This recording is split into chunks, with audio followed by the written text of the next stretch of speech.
And here in the Hunt Fish Cook kitchen today, Steve McGrath from Camp Chef is going to show me how he cooks buffalo flank. And then, of course, there's, hey, pay attention, Izzy. Stick around, you're watching Hunt Fish Cook.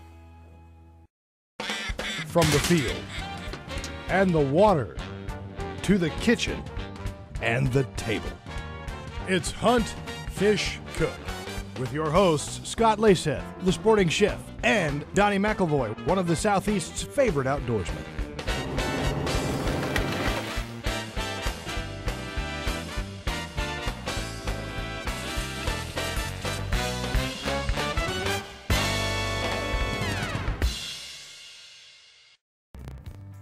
Here in the Hunt Fish Cook kitchen with Izzy and Steve McGrath, we're cooking bison flank. Now, you brought a bison flank with you all the way from Utah.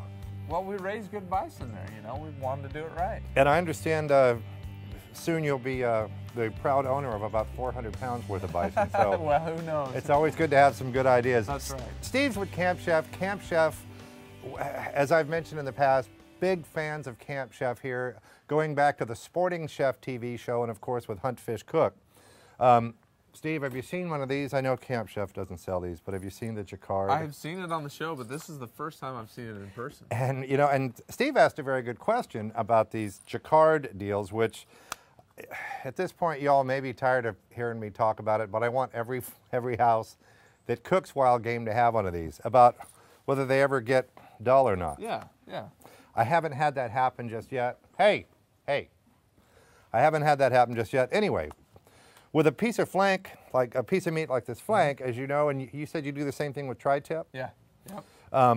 It's a lean piece of meat. Yep. And it's kind of a tougher piece of meat. So if you can take the Jacquard, and you're not turning it into hamburger, you're just kind of breaking down the connective tissue. And you know, we've all been told that if you poke holes in the meat, that all the juice will run out and you'll have a dry piece of meat. That's right, isn't it? Well, we'll find out. We'll find out. And searing meat, that's another thing Steve and I were talking about earlier. Searing meat on the outside. You hear the guys on the Food Network all day long say, if you sear meat on the outside, it seals in the juices. That's right, sear and seal. And we both know that that doesn't happen. Right. But it makes it taste better. So what are we going to put this meat on over here? Show me what you got. Well, we're going to put it on the grill box right here. The unique thing on this is it's got the pre-seasoned cast iron grill surface. So even though the burner's right here, you're going to have the same heat all the way around as you would anywhere else. And because it's pre-seasoned, it's a non-stick finish. We're not going to have any issues with that. It'll cook it well. We're really impressed with Camp Chef and their pre-seasoned cast iron. For people that have always been afraid of cast iron, you know, I have cast iron cookware that is 50, 60, 70 years old, generations. When was the last time you had a fancy pan that lasted that long? And they keep getting better. They do get better. You take care of them well, they're going to get better and last forever. So is our grill box over there? Are we hot? Are we good to go? Well, we've got the one burner already going. Okay. We'll get the other one Fire it up. kicked up here. And it starts up that easy. I've got a little olive oil that I've rubbed onto the flank. This is, you know about High Mountain Seasoning, right? Great. I love their stuff, actually. I use it a lot for jerky and anything else I do, and this is no exception here with the steak rub. High Mountain Seasoning steak rub. You can get it if you go to highmountainjerky.com. That's their website. And what's the Camp Chef website? Easy. campchef.com as well. Who would have thought? Yep. Now, Steve was saying that obviously what he likes to do, if he really wants the rub flavor to get in there, he'll wrap it in plastic, stick it in the refrigerator, and it will actually get that much more flavor. To me, the flavor is going to come from that smoky cast iron, closing the lid. Yep. Man, throw that on there. We can do, you know, you talk about smoke. You can also put wood chips underneath this if you want. But we turned it up on high. We'll start on high and sear it on both sides real quick. Because it'll seal in the juices that way, right? That's right. Especially with all the holes in it. All the holes in it. So we'll sear it high on both sides, and we'll turn the heat down here on the barbecue box and let it cook thoroughly and evenly all the way through. About 145 is what we want. Okay. We'll take it off. Very cool. Steve McGrath, Scott Leysath, Izzy the Lab. You're watching Hunt Fish Cook, and we'll be right back with some grilled avocado.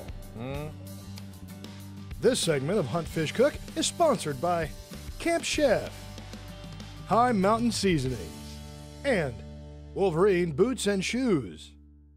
High Mountain Seasoning brings new flavors of the Old West to you. Turn your harvest into commercial quality sausage and jerky the easy way. With High Mountain's wide selection of flavors, cures, and kits. Game jerky flavors sweet and spicy to Inferno Blend and Summer. Polish and German sausage kits are just a few of the flavors you'll find at High Mountain. High Mountain products can be found at leading sporting goods, farm, and ranch and grocery stores. Visit HighMTNJerky.com. Welcome back to Hunt, Fish, Cook. Steve McGrath from Camp Chef, Scott Leysath, the sporting chef. Bison flank in the grill box. Is it grill box? What do you call it? Grill box. Grill box. Right. All right, Yep. Open her up. Man, it's ready. Give it a flip. Look at that. Now, do you want to put the lid back down? Are we going to keep it hot? Let that do its thing. And that looks like, man, this thing gets screaming hot, too. It can. If you need it to, you can turn it all the way down. And it looks like we may have picked up another guest over here at the Hunt, Fish, Cook kitchen. Okay, let's do the avocado thing. Show me what you got. All right, well, your standard, slice them open. You want to get a fairly ripe avocado, slice all the way around it. Once you've done that, we'll take the pit out. I think there's a lot of different theories, thoughts and theories on how to take the pit out, but hit it with the knife, twist it just a little, and there it comes right off. And you know how lucky you are when it comes out that easy, well, don't you? Yeah, well. Or are you just that good at picking an avocado? I'll take luck. No, I'll take luck over skill any day. All right, lemon juice on that and olive oil, right? Lemon juice and olive oil. Lemon juice is so that it doesn't brown up, especially in the heat, you know, and anytime it's in the air, it will brown up. So we'll go ahead and throw some lemon juice on this, some olive oil so it doesn't stick to the grill. And apparently I need to sharpen my knife. A little bit, but it's all right. Throw a little olive oil on here.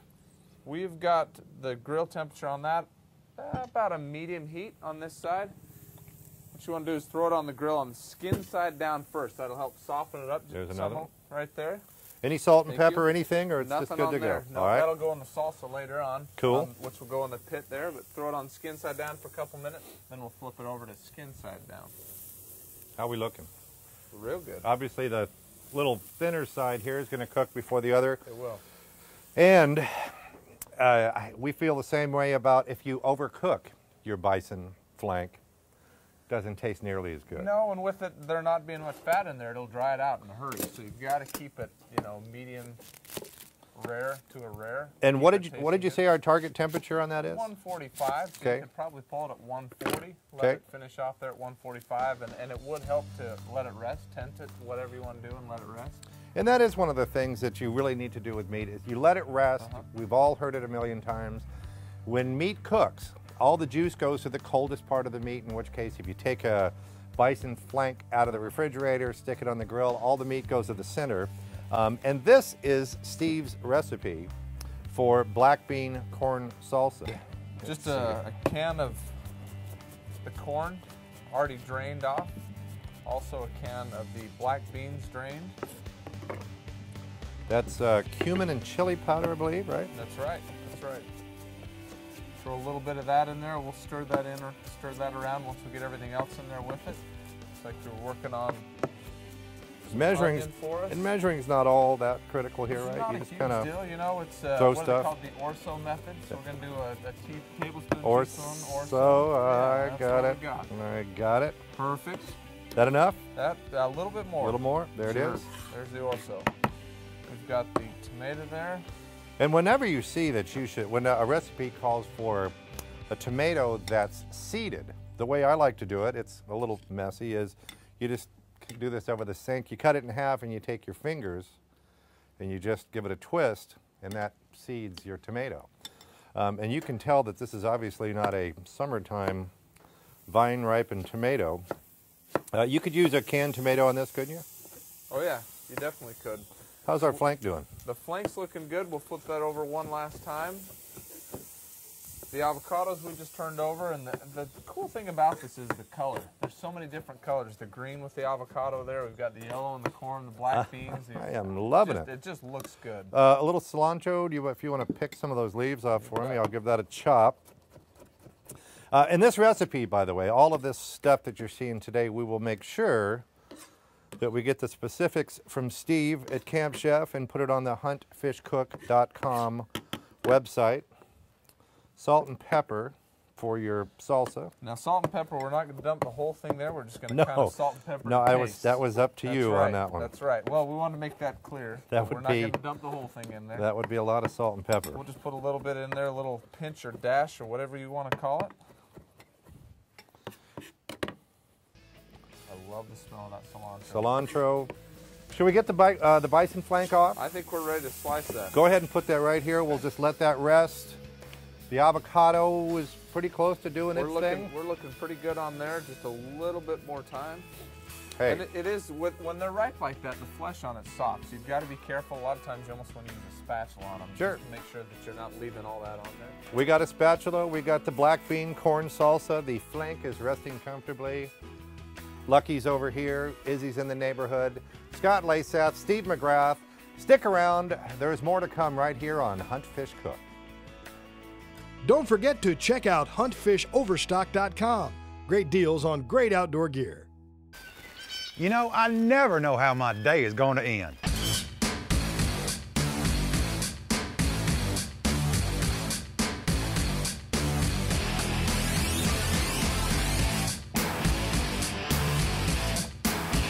But I always know how my day is going to begin. Wolverine, boots, shoes, apparel, and gear. Relentless by nature. Welcome back to Hunt, Fish, Cook. Steve McGrath with Camp Chef.